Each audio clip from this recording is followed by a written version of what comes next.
Muy buen día. Estamos desde el estudio del Ciudadano para transmitir y compartir acá una conversación con Lucio Cuenca Berger. Saludamos a quienes nos están acompañando en esta transmisión. Lucio Cuenca Berger, él es uno de los impulsores, fundadores del Observatorio Latinoamericano de Conflictos Ambientales. Por años han estado en procesos de articulación con distintos referentes socioambientales en el país. También ha acompañado el proceso que ha llevado adelante el movimiento por las aguas y los territorios, MAT, donde actualmente es vocero y director del OLCA, Observatorio Latinoamericano de Conflictos Ambientales. Lucio, para partir inmediatamente con algunos temas, queríamos preguntarte ¿cómo ha sido estos años de acompañamiento a comunidades, sobre todo aquellas que han vivido situaciones de conflictos e impactos a causa de modelos extractivistas, de un modelo neoliberal? ¿Qué características podríamos hablar de este recorrido de zona de impacto? Podemos hablar de Andacollo, de la zona de Calama, de Tocopilla, de Quintero, de Puchuncaví, podemos hablar de varios lugares acá en la zona central. ¿Cuál es el hilo conductor que tú ves con respecto a este extractivismo neoliberal que ha generado zonas de impacto denominadas zonas de sacrificio? Lucio. Sí, hola Alfredo. Bueno, un saludo a todos los televidentes, amigos, amigas del Ciudadano en esta nueva faceta, ¿no?, de estas entrevistas, y agradecerles el espacio. Bueno, sin duda hemos estado los últimos 30 años como parte también de otras desigualdades e injusticias que se han profundizado en nuestro país. Una de ellas tiene que ver con la dimensión ambiental y la crisis ecológica que se profundiza a partir de las políticas extractivistas, como denominamos, que en el fondo son políticas que masivamente explotan la naturaleza y que tiene como consecuencia impactos a los ecosistemas, pero también tiene impactos sociales, ¿no? Y ese es uno de esas características muy importantes. O sea, lo ambiental o lo ecológico no está separado de la vida cotidiana, de la vida de los territorios, y esto ha significado un impacto muy grande. O sea, se han profundizado las desigualdades, se han precarizado las condiciones de vida de muchos territorios por esta situación de explotación y sobreexplotación basado en una economía, como nosotros denominamos, extractivista, o sea, de explotación masiva de la naturaleza, que está en función de la economía de exportación, o sea, la naturaleza vista como una materia prima, no en todas sus dimensiones del conjunto de la vida de un territorio y de los ecosistemas que son parte de estos territorios. Entonces eso yo diría que son elementos comunes que tú los puedes encontrar en zonas mineras, que lo puedes encontrar en zonas de explotación del modelo forestal intensivo, de monocultivo, de pino eucalipto, de plantas de celulosa, las zonas de la explotación acuícola con la salmonicultura. Entonces, la explotación de la agricultura industrial, ¿no? Quizás son los sectores más característicos del extractivismo en nuestro país y que acumula una cantidad de impactos que redunda en impactos sociales en los territorios de precarización de la vida y que, entre otras cosas, por ejemplo, ha profundizado la crisis hídrica, ¿no? O sea, claro, bajo condiciones de crisis climática se manifiesta en el caso de Chile por ser uno de los países más vulnerables, particularmente en la situación hídrica, pero que tiene mucho origen en esta política extractivista de explotación de la naturaleza y, como te decía, que está asociada al abuso, a la desigualdad, a la violación de los derechos humanos, a la falta de participación. Acá se imponen decisiones sin que se considere la opinión de los territorios, de las comunidades, y creo que eso es lo que todavía de alguna manera estamos viviendo, con posibilidades o dando pasos a que esto pudiera cambiar, ¿no?, por el momento político que hemos estado viviendo. Los movimientos socioambientales, las comunidades, los territorios han sido parte muy activa del proceso histórico de los últimos años en nuestro país. Son parte del estallido social, son parte de la revuelta popular que deriva del estallido y que han puesto sobre la mesa estas dimensiones de la crisis política, que también es ambiental y que también es ecológica. Sí, en ese sentido, Lucio, el movimiento socioambiental instala en la agenda pública con mucha fuerza temáticas fundamentales que se han plasmado de alguna forma en este proceso constituyente. Hay un movimiento que incluso apostó a convencionales, tú mismo también fuiste candidato a la convención, y se genera incluso una comisión ambiental al interior de la convención. Desde la demanda que hay, desde el anhelo del movimiento socioambiental a las temáticas que se van incorporando en el proceso constituyente y finalmente lo que queda en la propuesta de nueva constitución, ¿cuál es tu evaluación, cuál es tu diagnóstico sobre este caminar que ha existido en este último año? Sí, mira, quizás un poco retomar el origen de algunos temas, ¿no? En el movimiento socioambiental hace años que la demanda por la Asamblea Constituyente pasa a ser una demanda en conjunto con otras, ¿no? Relativas a los temas ambientales más propios, porque se llegó a la conciencia, al diagnóstico de que habían amarres en la Constitución del 80 para la privatización de los bienes comunes naturales, para la mercantilización, o sea, de mirar la naturaleza y los ecosistemas solo como una cosa que se podía explotar y vender, ¿no? Sin considerar el conjunto de las otras dimensiones de la vida de los territorios y los ecosistemas. Entonces, esto es parte de un proceso que llega al estallido social, a la revuelta popular, con demandas muy importantes. Por ejemplo, uno de los elementos que cruza todos los conflictos socioambientales territoriales es la situación del agua.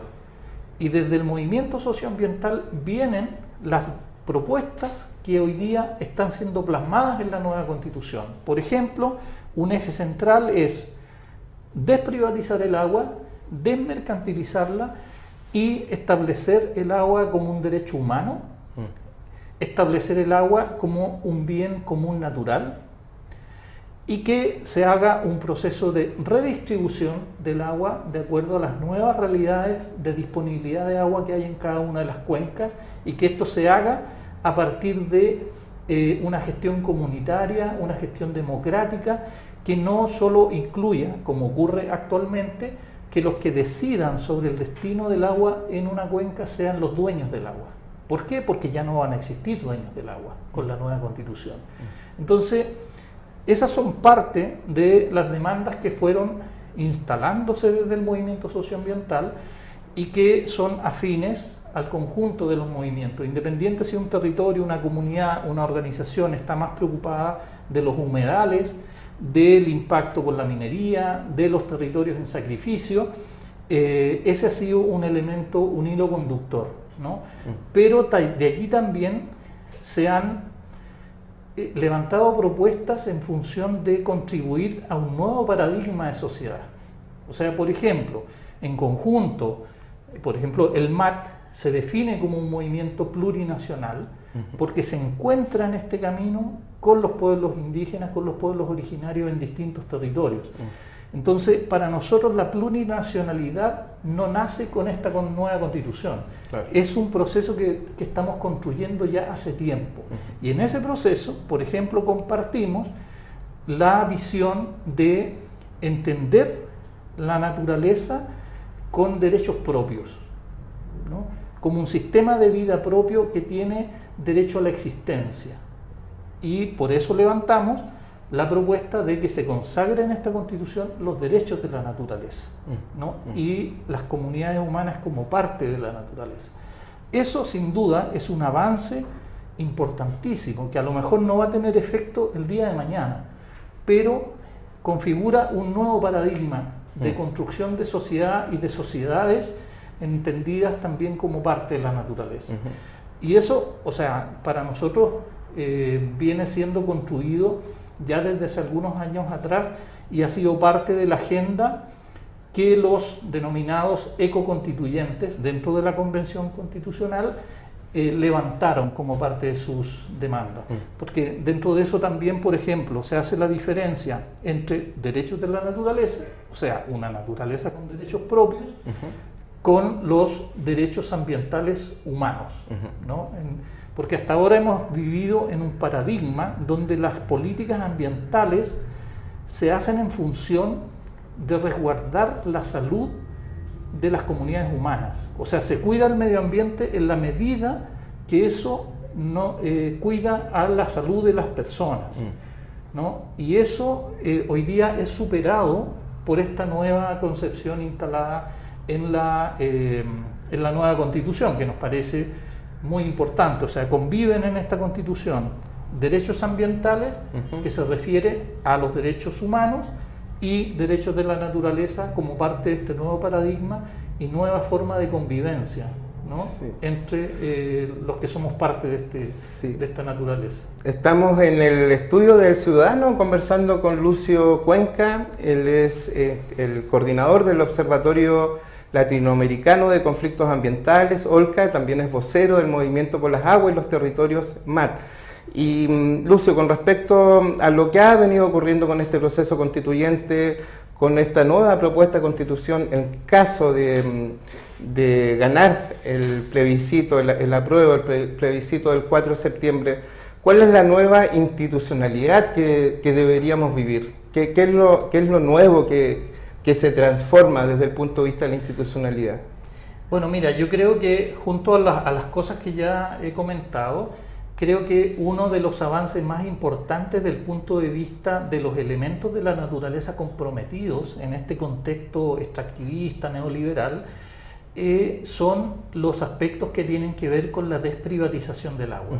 Creo que allí es una de las temáticas que logra mayores avances en el texto constitucional. Al día siguiente que aprobemos la nueva Constitución, lo que hoy día se constituye en la propiedad del agua, que se denominan derechos de aprovechamiento de agua, que se transan en el mercado, al día siguiente esos derechos de aprovechamiento, que son el símbolo de la mercantilización del agua, se transforman en autorizaciones de uso de agua y se termina el mercado del agua. Luego se define una transición, ¿no?, de algunos años, en que a partir de estudios y de una nueva institucionalidad del agua se tiene que crear una Agencia Nacional de Aguas como una entidad autónoma que va a regular las políticas y los instrumentos de gestión del agua. Se van a crear los consejos de cuenca, donde ya no solo van a participar los que tienen propiedad de agua, porque la propiedad del agua ya no va a existir, sino que van a participar los distintos actores de una cuenca que les preocupa la situación del agua en su gestión más integral. Entonces, también quedó definida en un artículo transitorio una transición, ¿no?, que ante la nueva situación de agua que existe en una cuenca, se tiene que definir una redistribución. O sea, hoy día, y cuando pasen a hacer autorizaciones de agua, esa misma cantidad de agua va a quedar en manos de una empresa. Pero al cabo de un tiempo, bajo las nuevas condiciones de una cuenca, se tiene que redistribuir. O sea, bajo lo que dice la Constitución, que se debe priorizar el agua para el derecho humano y el saneamiento y para los ecosistemas, esa es la prioridad. Con ese nuevo criterio se tiene que hacer el proceso de redistribución. Y eso va a significar que en algunas cuencas donde hoy día los grandes empresarios agrícolas son los dueños del agua y que monopolizan el agua, van a tener que desprenderse de alguna manera de una cantidad de agua para que atienda otras necesidades de una cuenca, o también las empresas mineras en el norte. Creo que ese es uno de los elementos, de los instrumentos instalados en la nueva Constitución que uno podría, a través del cual se podría graficar mejor lo que viene. También en un artículo transitorio se establece que se tiene que crear una comisión de transición ecológica. Todos los aspectos que no quedaron con una definición específica en la Constitución para la transición, digamos el tiempo en que vamos a pasar de esta constitución vigente a la nueva constitución, se tiene que crear esta comisión de transición con participación del mundo social, del mundo socioambiental, ¿no? Y por lo tanto se va a definir allí cómo se va a adaptar, por ejemplo, la ley ambiental, el sistema de evaluación de proyectos, las normas para establecer cuánto nivel de contaminación vamos a aceptar y por qué se tienen que revisar y formular nuevamente estas normas y estas leyes. Porque tenemos que incorporar la dimensión de la naturaleza con derechos.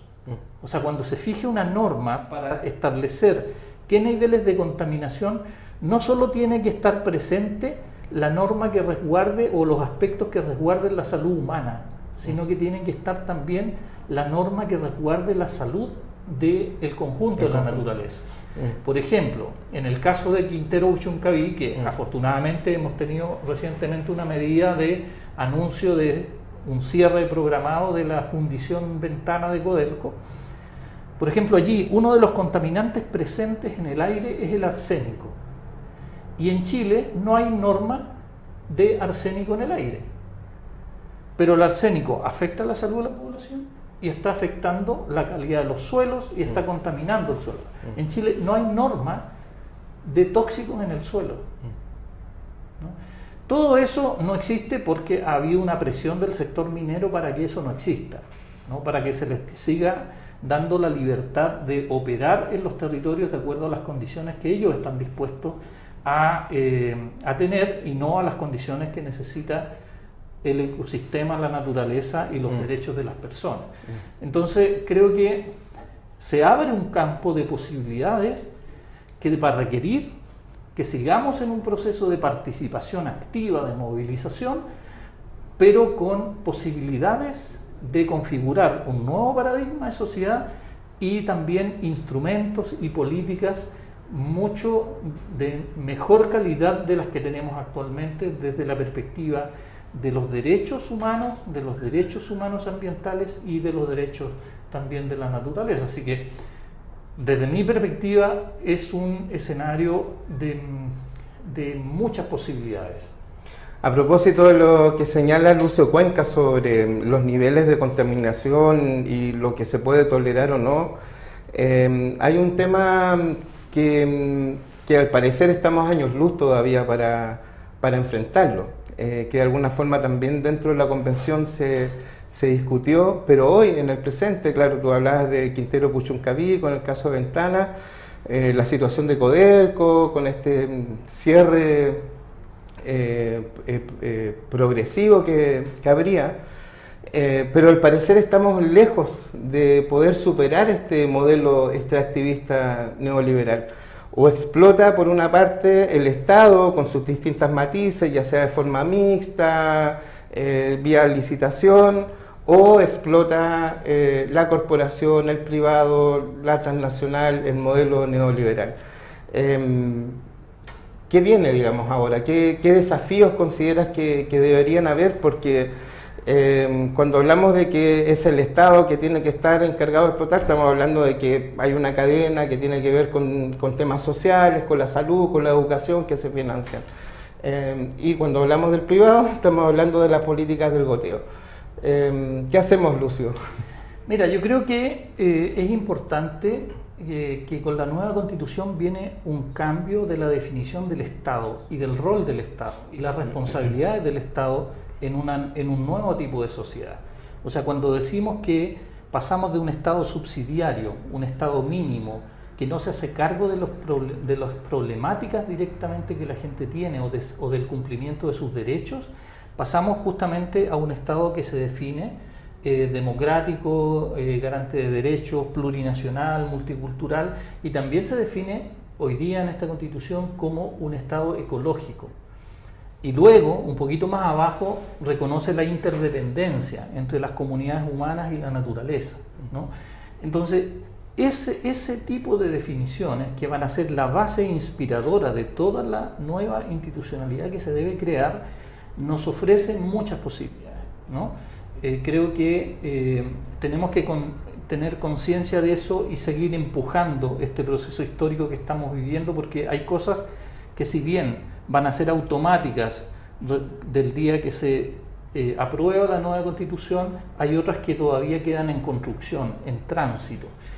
Respecto a lo que tú dices, que tiene que ver un poco con el Estado en la economía, o si seguimos teniendo esta economía neoliberal, este sistema neoliberal basado en la sobreexplotación de los ecosistemas y los territorios, sin duda las exigencias que pone la nueva Constitución debieran de alguna manera ya cambiar la inspiración de los programas políticos que vienen, de los programas de economía, de los programas sociales que vienen, donde el Estado asume responsabilidades distintas, ¿no? Respecto a los derechos sociales, de los derechos también ambientales y de la naturaleza. Ahora, eso no es automático. Hoy día estamos en un sistema que privilegia una economía neoliberal, extractivista, donde los derechos sociales tienen un valor secundario, ¿no? Y transitar hacia ese nuevo Estado que establece o que declara la nueva Constitución requiere también de movimientos sociales y de ciudadanía consciente y movilizada en función de que se establezcan estos derechos. Ahora, ¿cuánto estatal, cuánto privado en la economía? Creo que la Constitución abre la posibilidad de que incluso hasta los municipios en las comunas autónomas o en las regiones puedan también ser parte de la actividad económica a través de creación de empresas, por ejemplo. Creo que el punto central es si transitamos y salimos de este modelo neoliberal extractivista, ¿no? O sea, donde pasamos a un modelo económico más basado en las fortalezas y las potencialidades que tienen las regiones, las localidades, las comunidades en los territorios, y dejamos de ser un país que basa una parte de su economía en la explotación irracional de los territorios y de la naturaleza.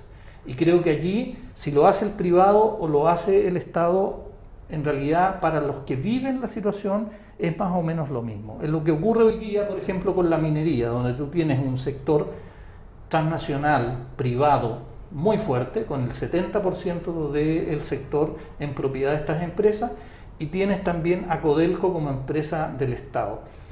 Pero la gestión y la forma de hacer la actividad económica es más o menos la misma y tiene más o menos los mismos impactos en los territorios. Entonces el punto es que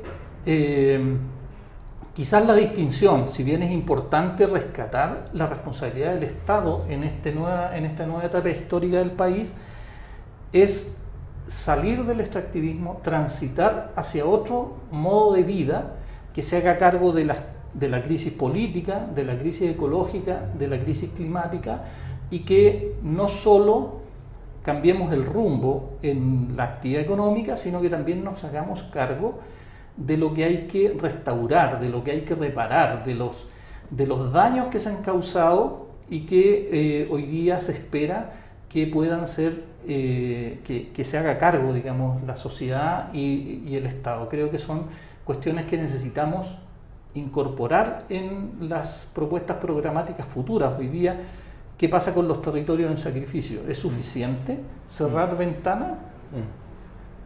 O sea, ¿qué pasa con todas las zonas de sacrificio? ¿No? Cuando hoy día se está anunciando, por ejemplo, que Codelco va a instalar una desalinizadora de agua en una de las zonas que está considerada como territorio en sacrificio, que trae al territorio nuevos impactos, y ya no solo al territorio continental, sino que también al territorio oceánico. ¿Para qué? Para seguir en una actividad minera que está en función de la misma lógica económica que prima hoy día.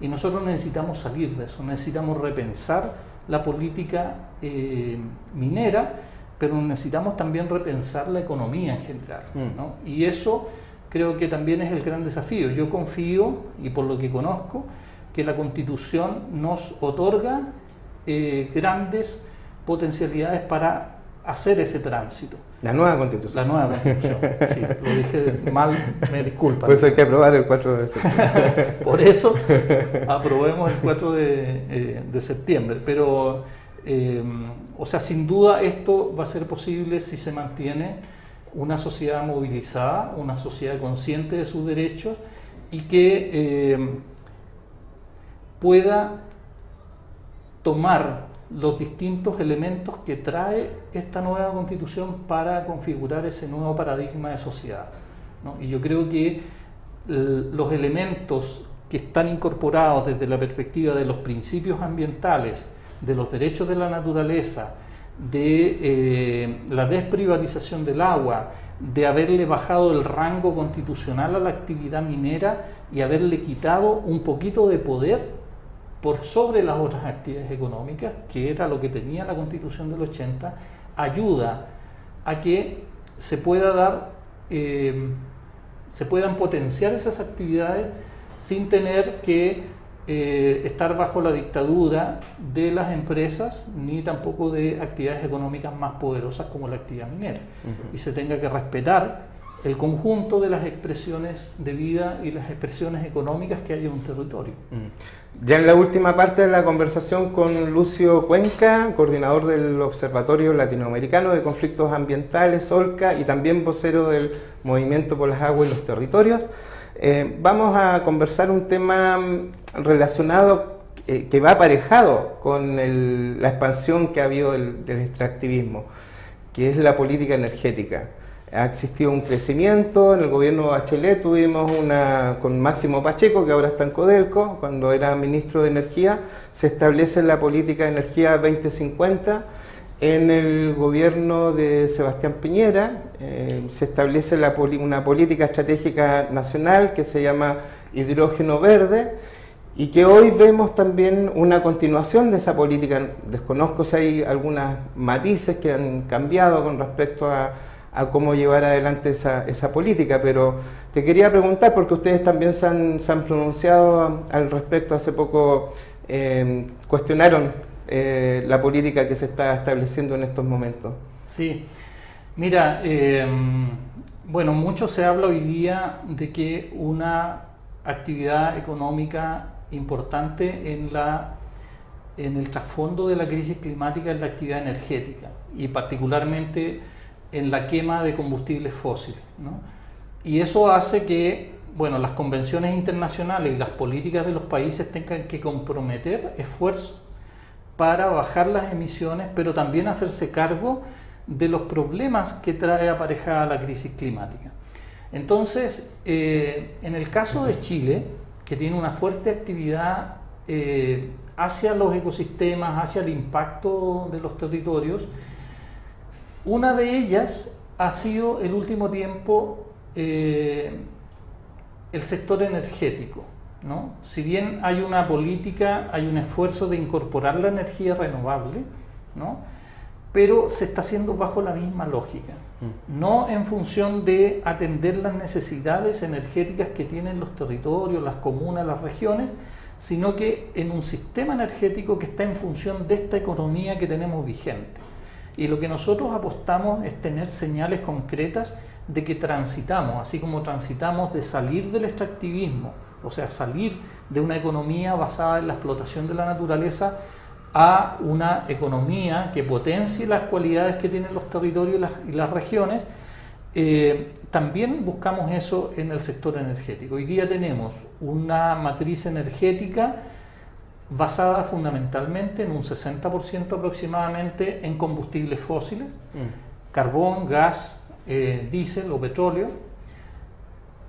Chile no produce esos energéticos.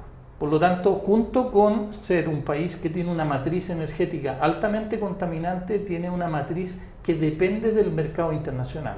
En estos días, por ejemplo, se ha visto a los ministros explicando cómo hoy día se está manejando la situación del precio de los combustibles a propósito de los efectos de la guerra, pero finalmente los efectos de la economía global a la situación chilena, y que hoy día incluso el fondo que se crea para compensar la variación de precios está subsidiando más allá del impuesto al combustible, ¿no? O sea, esa es una lógica que hoy día impera en este modelo, y que claro, para efectos de hoy día no transferirle completamente ese impacto a la ciudadanía, operan estos subsidios. Pero a lo que voy es que tenemos un sistema energético dependiente, pero además contaminante. En el sistema eléctrico se repite lo mismo, ¿no? Tenemos una electricidad basada sobre todo en carbón, en diésel, en gas, que nosotros no tenemos. Por lo tanto, también se depende del mercado internacional. Pero tenemos una matriz energética que hoy día tiene una capacidad para generar electricidad de más del doble de lo que tiene, de las necesidades que tiene el país. Y sostener todo ese parque de máquinas, de termoeléctricas, de hidroeléctricas, muchas de ellas no funcionan ningún día en el año, pero el sistema, como está interconectado y es parte de un sistema centralizado, ¿no?, también le paga a esas máquinas por estar paralizadas, por no generar ni un megawatt o un kilowatt en el año, ¿no? Entonces es un sistema que tiene, al parecer, algunas ventajas para el sector extractivista y de la economía, pero significa que tenemos la electricidad más cara de Latinoamérica y con una cantidad de proyectos que generan impactos muy grandes, ¿no? Y han habido, ustedes han conocido, conflictos por hidroeléctricas, por termoeléctricas, y fíjense ustedes que ahora último, en el último año, han aparecido muchos conflictos con proyectos de energía renovable. Entonces uno dice, paradojas de la vida, digamos. Nosotros queremos energía renovable, pero queremos otro modelo energético, ¿no?, en función de las necesidades locales y regionales. Pero este modelo de energía renovable está tributando al mismo modelo extractivista, ¿no?, centralizado. Y hoy día se agrega una estrategia que no es una estrategia de Chile, sino que también es una estrategia global que está en función de las necesidades de los países del norte y particularmente de Europa, que para cumplir los compromisos que ellos tienen ante el Acuerdo de París necesitan bajar sus emisiones, ¿no? Entonces han ideado lo que se denomina la estrategia del hidrógeno verde, que permite generar de la energía renovable un vector energético que puede ser trasladado desde Chile o desde Latinoamérica a Europa para que se use allá como un energético. Y para eso se necesita energía renovable y mucha agua, porque el hidrógeno se obtiene del agua. Entonces, tenemos hoy día proyectos de hidrógeno verde en varias zonas del país, en la zona minera, en la zona de Antofagasta, en la Patagonia, en Magallanes y en la zona centro, entre la región de la Araucanía y la región del Biobío, donde ya hay muchos conflictos con las comunidades locales, comunidades mapuches, comunidades rurales que están afectadas por los proyectos eólicos en ese caso. Entonces, se nos quiere poner como prioridad algo que dicen que es para la transición energética de Chile, pero en realidad es para la transición energética del norte. Y esto se basa ¿en qué se basa esta afirmación? En que esta es una tecnología nueva, hay muchos riesgos asociados, por ahora es muy cara, y para que llegue a tener precios de interés de las grandes empresas, se necesita desarrollar a gran escala. Y el mercado y las necesidades de Chile quedan pequeños en relación a la escala que esto necesita. Entonces, obviamente, esto es una actividad exportadora, así lo planteó el presidente Piñera, incluso en uno de sus discursos dice que sería la actividad exportadora que sería más grande que lo que es hoy día la actividad minera. O sea, así se está dimensionando el negocio del hidrógeno verde y claramente está reconocida y lamentablemente como una que vendría muy importante para los próximos años. Nosotros lo que estamos planteando es que esa estrategia se debe revisar, que se debe hacer realmente participación. Esto se hizo, la pandemia se invitó a participar solo a los interesados, a las empresas eléctricas, incluso a las empresas de energía fósil la ciudadanía.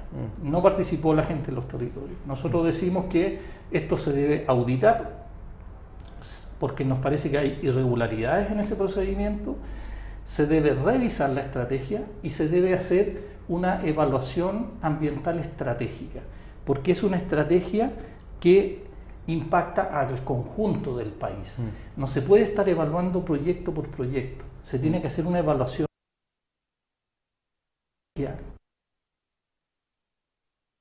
Va a extractivista nueva, porque está en función sobre todo de colocar naturaleza, radiación solar, vientos, pero también impactos en los territorios, impactos en el océano, porque en muchos casos se va a usar agua desalinizada, que a su vez necesita mucha energía, y para hacer la electrólisis que requiere separar la molécula de agua.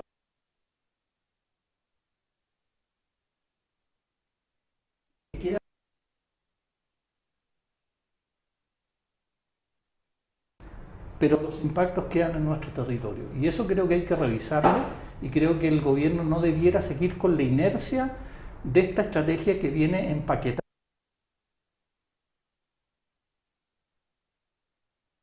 No, pero muy bien, y muchas gracias por explicar el tema de hidrógeno verde, que aparece, digamos, en la agenda pública, pero no se desconoce el detalle, así que muchas gracias, Lucio. Para ir cerrando esta conversación con Lucio Cuenca desde el estudio del Ciudadano, pedirte una definición simple, breve de extractivismo, porque lo conversamos, pero no hemos explicado qué es el extractivismo. También pedirte un último mensaje, considerando que viene este plebiscito de salida el 4 de septiembre y que hay varias cosas que están en juego ahí.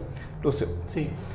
Bueno, el extractivismo es un concepto que viene a incorporar en los diagnósticos de lo que hemos vivido, sobre todo en Latinoamérica, que se reconoce como un modo de apropiación y de explotación de la naturaleza en grandes volúmenes, de manera intensiva, pero que está fundamentalmente para alimentar la economía global, o sea, en función de la exportación. No está en función de las economías de nuestros países, ¿no? Y eso genera muchos impactos, que son distintos en cada uno de los países de Latinoamérica, pero que tienen elementos comunes. Por ejemplo, la violación de los derechos humanos. En general, la expansión del extractivismo en nuestros países, que ya mencionaba las actividades que nosotros identificamos en Chile como actividades extractivistas, normalmente se dan con falta de participación, con criminalización, con algunos casos incluso de persecución de las comunidades que se manifiestan disidentes con esta estrategia, ¿no? Y que también fomentan la corrupción. Lo hemos vivido en Chile, el caso de Soquimich, el caso de la injerencia de sectores económicos sobre la legislación, la ley de pesca, la ley ambiental, que incluso se ha demostrado por juicios donde se ha condenado a parlamentarios por cohecho, ¿no? Eso es el extractivismo, ¿no? Es también corrupción. Impide que se fortalezcan nuestros sistemas democráticos, porque se requiere mantener esta lógica de un Estado débil y un Estado permeable a las decisiones que favorecen al sector económico. Eso para nosotros es el extractivismo y es lo que debemos sacar del modelo de sociedad y el modelo de economía que creemos que hay que proyectar a futuro. Y conectándome con lo que tú me solicitabas, creo que el nuevo texto constitucional establece bases para erradicar los pilares del neoliberalismo en nuestro país. Quizás no están todos los temas que nos hubiese gustado que estuvieran, quizás algunos con más o menos profundidad, pero creo que no solo hay un tema de legitimidad entre la Constitución del 80 y esta nueva Constitución por su carácter democrático, participativo, que recoge muchas de las demandas que traemos los movimientos sociales a este debate, sino que también erradica esta lógica del Estado privatizado, mercantilizado en función de intereses económicos y no del bien común. Creo que esos elementos que se instalan en este nuevo texto constitucional, junto con mayor democratización, mayores espacios de participación en las decisiones, nos entregan un escenario muy expectante a futuro.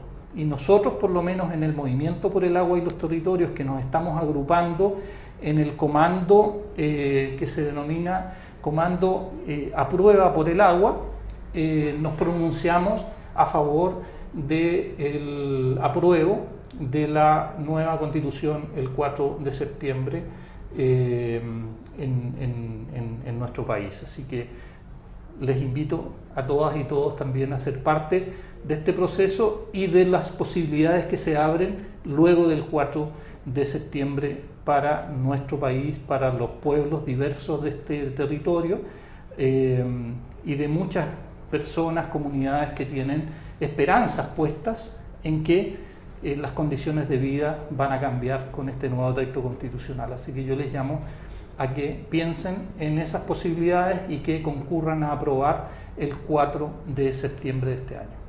Perfecto.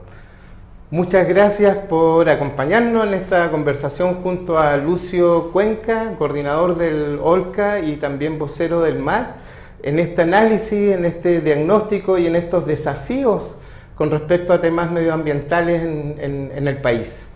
Muchas gracias. Muchas gracias.